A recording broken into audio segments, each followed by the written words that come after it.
వచ్చిందనుకో ఎత్తి అలో అనుకుంటా అసుంట పోతాం. ఇంటోళ్ళే కావచ్చు, దోస్తులే కావచ్చు, బిజినెసే కావచ్చు, ఇంకేదన్నా పనే కావచ్చు. పక్కోళ్ళ కినబడొద్దని ఆపొచ్చనా. హాస్టల్ అయితే సౌండ్ సుతా తక్కువ పెడతారు.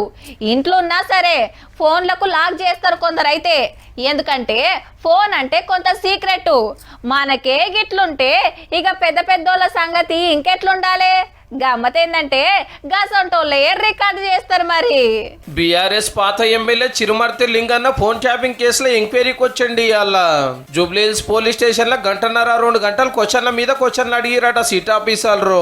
ఈ కేసులో 4-5 పోలీసులు అరెస్ట్ అయ్యిండ్రు కదా. వాళ్ళు చెప్పిన వివరాలను బట్టి సార్ను పిలిచిరు అన్నట్టు. వాళ్ళు ఆధారం లేకుండా మాట్లాడరు కదా, ఏదో ఆధారం పెట్టుకుని నన్ను విచారణ పిలిచారు.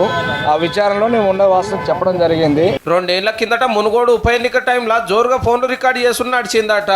అప్పుడు నగరేకల్ ఎమ్మెల్యే ఉన్న చిరుమర్తి లింగయ్య సార్ కూడా 2 నెంబర్ ఇచ్చిండు రికార్డు కోసం అనేది కేసు. అదే చెప్తున్నా కదా, తిరుపతి నగర్తో మీరు కాల్లో మాట్లాడడం మీరు వైరల్ చేసారు.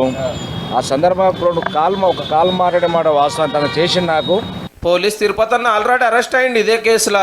అవసరమైతే మళ్ళొక పారు పిలుస్తాం రావాలని చెప్పి పంపించేసారు. ఇంకో 2-3 కార్ లీడర్ కూడా పిలుస్తారట ఎంక్వైరీకి.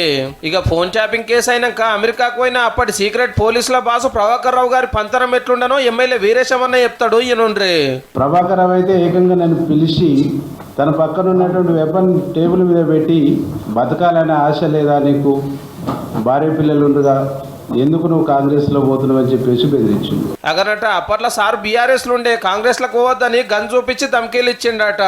చూడాలి మరి ఇంకెందరిని విచారణకు పిలుస్తారో, క్లైమాక్స్ ఎట్లుంటుందో.